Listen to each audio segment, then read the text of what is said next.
Beaucoup de débats en cette rentrée, la vitesse sur les routes, le sexisme, Notre-Dame-des-Landes, et puis aussi des projets comme celui de l'immigration et du droit d'asile qui va arriver bientôt. C'est avec Barbara Pompili, qui est députée de La République En Marche de la Somme, que nous sommes ce matin.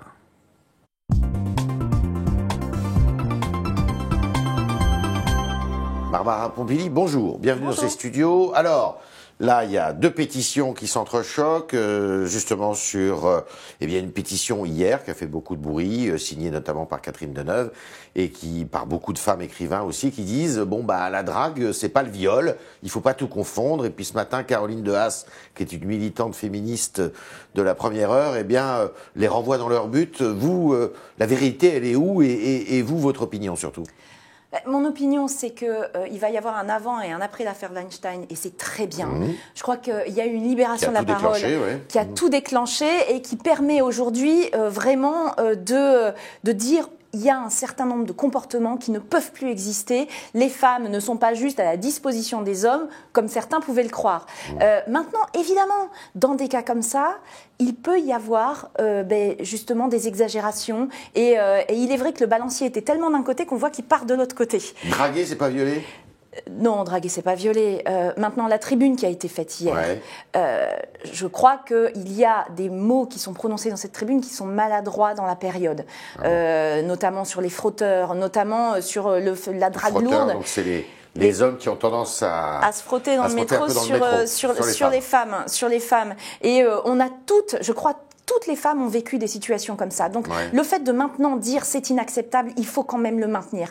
Après, dire que attention de ne pas tomber dans un excès et de ne pas tomber dans une espèce de puritanisme, j'entends ces paroles. Je pense qu'elles ont été maladroites, mais on doit pouvoir aussi accepter de dire qu'on est sur une question complexe et qu'on ne va pas résoudre cette question en simplifiant. Sur ce sujet. Franchement, je ne sais pas, parce qu'on a déjà beaucoup de choses dans la loi qui existent. Il faudrait déjà que les lois soient respectées et appliquées, notamment sur l'égalité homme-femme dans les salaires, par exemple, dont on voit que... Qui n'a rien à voir avec les agressions, ça. Non, qui n'a rien à voir, mais qui montre un état d'esprit où la femme n'a toujours pas la place qu'elle devrait avoir. Donc, on est sur une question complexe. J'aimerais qu'on puisse débattre de ces questions sans tabou, tout en gardant quand même le cliquet qui a été passé là par l'affaire Weinstein, qui est positif. D'accord. Alors, un autre sujet qui fait beaucoup débat, c'est la réduction de la vitesse sur les routes secondaires à 80 km/h. Ça diminue la pollution, vous devriez être pour, vous. Je suis pour.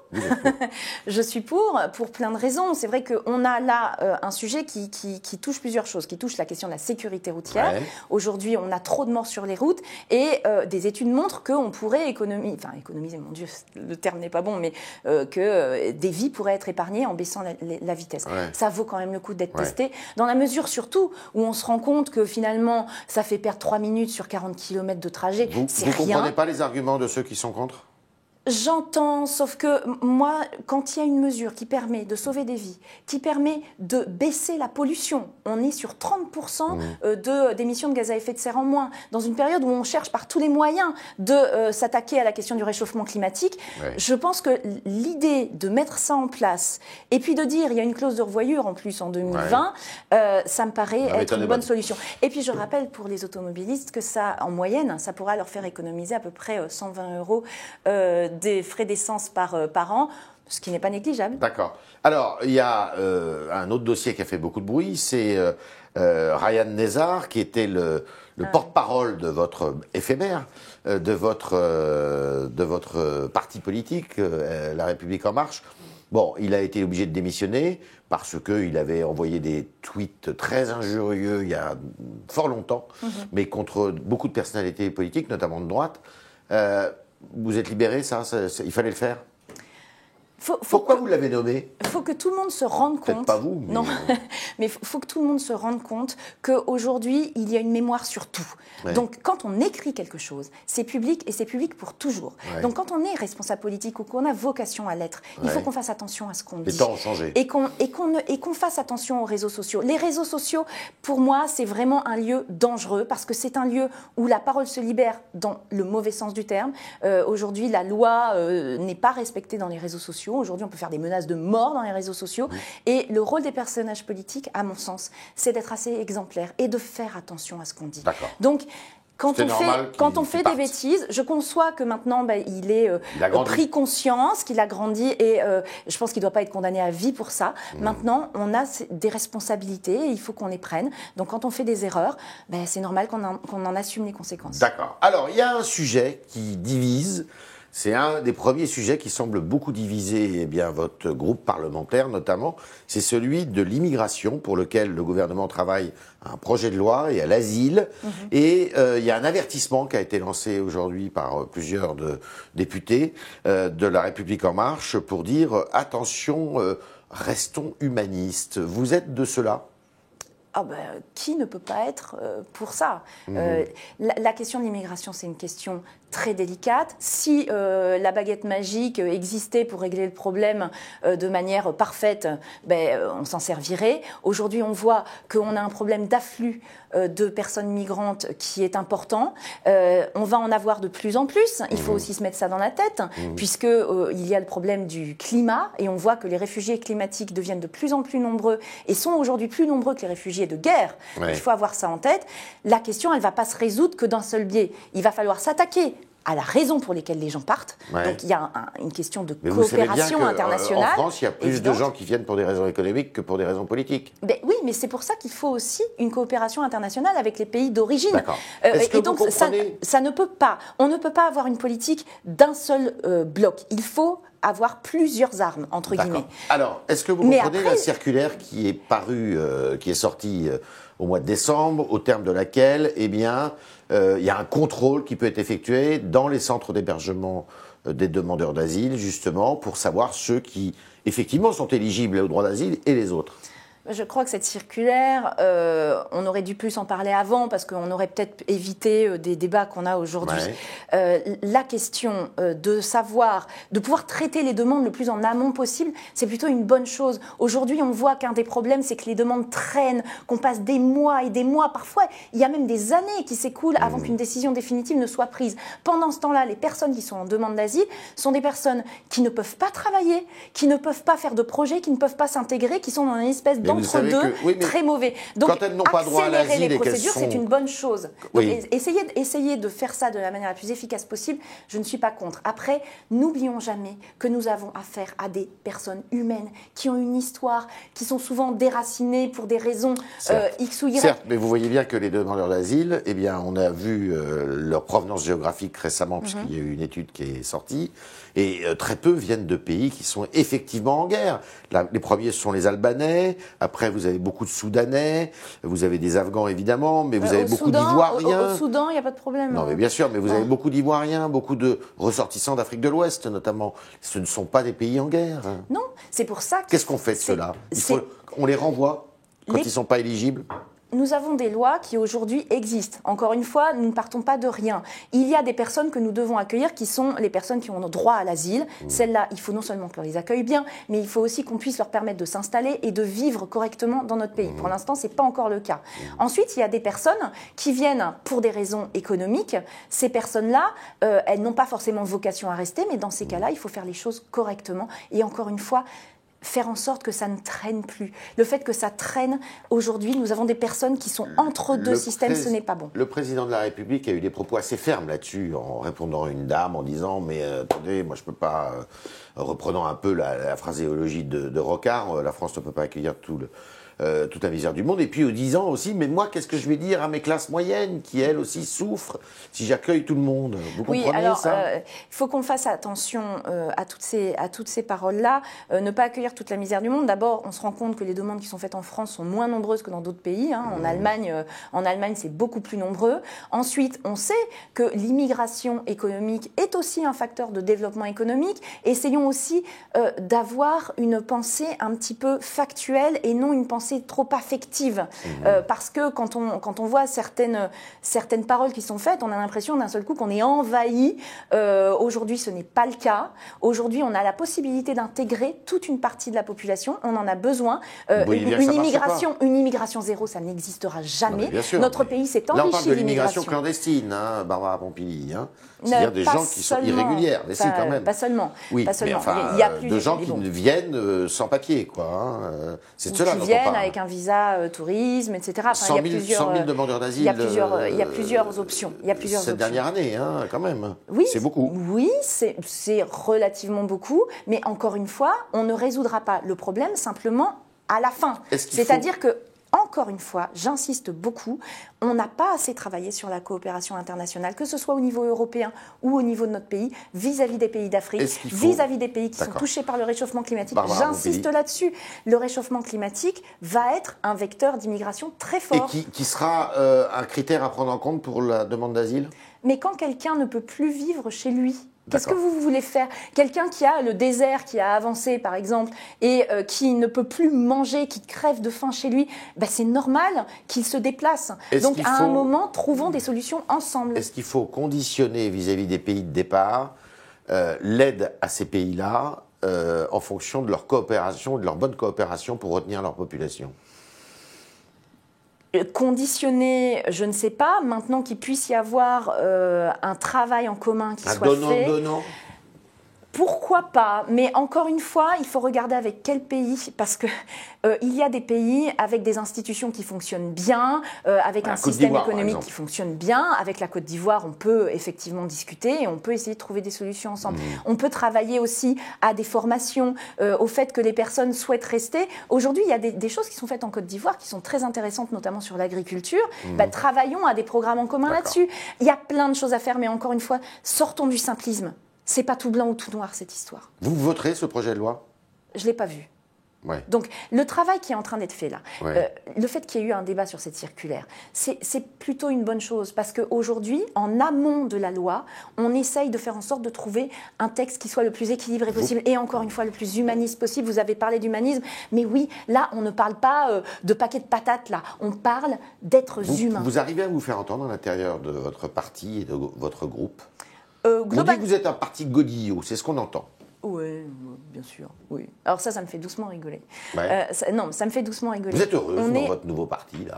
Moi, je suis très heureuse parce qu'on est sorti des postures politiciennes, justement tout blanc ou tout noir. Toi, t'es de gauche, moi je suis de droite, donc je te parle pas, ou inversement.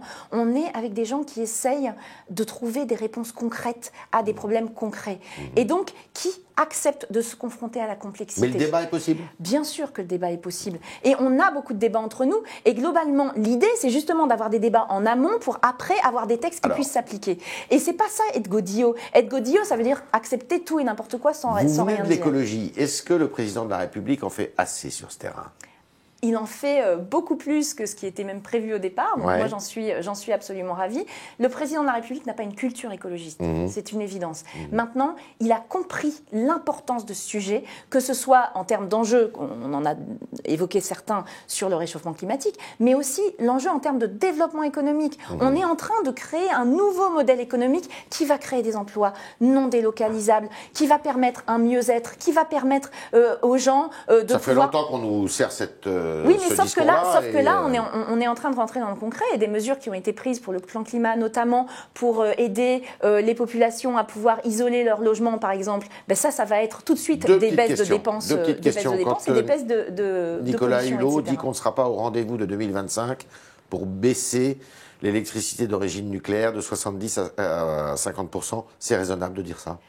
Oui, il a raison. Il a raison. Non, il a raison dans la mesure où quand on prend des engagements comme ceux-là, il faut les doubler de politiques publiques très fortes. Or, ces politiques publiques n'ont pas été faites. Oui, mais franchement, on pourrait être prêt, mais ça pourrait être dur. Je pense que c'est plus raisonnable de dire 2030, mais si on met en place des mesures qui permettent d'y arriver. Bien sûr. Parce que sinon, ça restera un vœu pieux. Deuxième question, alors là, qui est tout à fait urgente, c'est celle de Notre-Dame-des-Landes. Oui. Si le gouvernement dit on construit l'aéroport, qu'est-ce que vous dites? J'en serais désolée parce que le rapport qui a été fait en fin d'année dernière montre qu'il y a une alternative qui est une alternative crédible et qui permet... C'est-à-dire d'agrandir Nantes Atlantique? Voilà, de refaire Nantes Atlantique. C'est une alternative qui permet d'éviter de prendre des terres agricoles, qui permet d'éviter de s'attaquer à la biodiversité et qui est une solution qui permet de répondre aux besoins. Donc pour répondre aux besoins, on a un aéroport existant qu'il faut retravailler. Les hélices devront partir?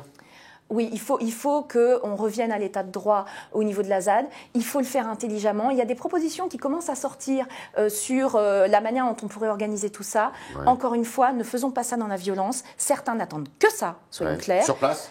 Certains sur place ou ailleurs n'attendent que ça, alors que je crois qu'en travaillant avec les personnes qui sont là-bas et qui sont raisonnables, on peut trouver certainement des solutions. On continue avec Barbara Pompili, avec vos questions, et Jean-Baptiste Semerjian est arrivé dans le studio.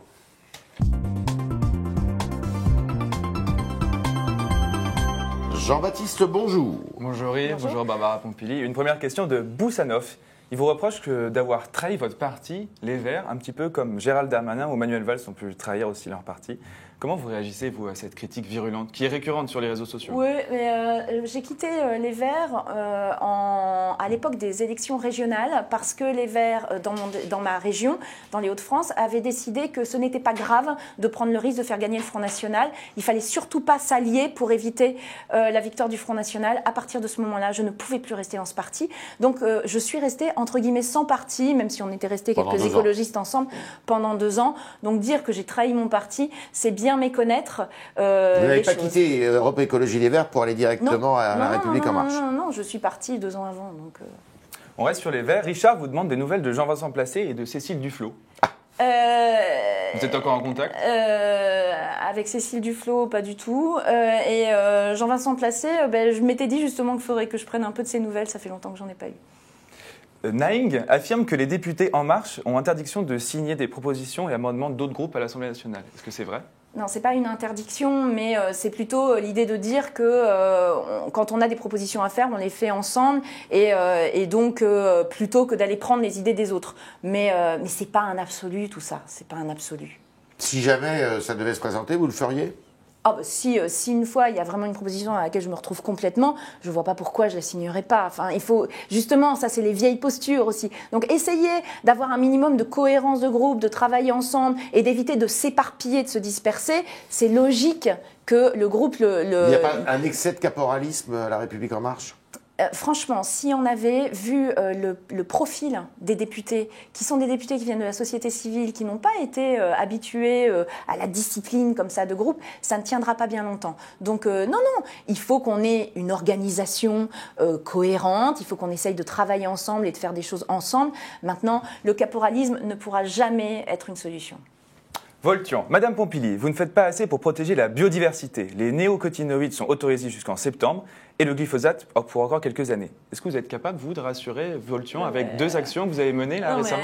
D'abord, si les néonicotinoïdes sont autorisés uniquement jusqu'en septembre, c'est parce qu'on s'est battu comme des chiens dans la loi biodiversité pour arriver à une interdiction. Donc là, c'est simplement la loi qui s'applique. On ne pouvait pas interdire du jour au lendemain. Je l'invite à aller voir ce qui se passe dans nos campagnes. Même avec la meilleure volonté du monde, on ne peut pas dire à un agriculteur « demain, tu arrêtes ». Donc l'intérêt, c'est plutôt de travailler avec les agriculteurs pour aller vers une sortie des néonicotinoïdes, mais d'une manière générale, des intrants. La position française sur le glyphosate vous convient ? 3 ans ? Ah, la position française me va très bien. Beaucoup mieux que la position européenne de 5 ans. Ah bah oui, bien sûr. Non, moi je suis heureuse que le président de la République ait une parole forte là-dessus. 3 ans, c'est raisonnable. Je reste avec Voltian. Dernière question. Voltian qui vous demande 2 actions concrètes que vous avez mis en place, vous, pour la biodiversité. Pour la biodiversité, la loi sur la biodiversité, plus de 170 articles, donc il pourra regarder, mais notamment l'interdiction des néonicotinoïdes, et puis la question de création de zones de préservation de la biodiversité. Enfin, il y en a plein, j'aurais un peu de mal à vous en donner que 2. Et une dernière question, n'est-ce pas un peu paradoxal de vouloir réduire le nucléaire en France et se féliciter de vendre des centrales en Chine, vous demande Eric. Je ne m'en félicite pas particulièrement. La Chine a une stratégie parce qu'on sait que la Chine est notamment basée sur le charbon. Son énergie est basée sur le charbon, donc il faut qu'ils baissent vite la production de charbon et ça, on va les aider à faire ça. Il s'avère que se tourne un peu plus vers le nucléaire. Nous avons une loi de transition énergétique qui fait baisser la part du nucléaire et augmente la part des renouvelables. J'espère que cette loi de transition énergétique que nous allons appliquer avec le nouvel agenda alors. Avec le nouvel agenda, mais encore une fois, on n'est pas à 2-3 ans près. On n'est pas à 2-3 ans près. On est là sur des choses qui sont sur des décennies et des décennies. Donc, la direction qui est prise est la bonne. La baisse de la part du nucléaire, l'augmentation des renouvelables, l'indépendance, le plus possible d'indépendance énergétique. Ce que j'espère, c'est que nous le ferons et que nous serons un exemple pour d'autres pays, et notamment pour la Chine. Nous lui montrerons que nous pouvons faire autrement.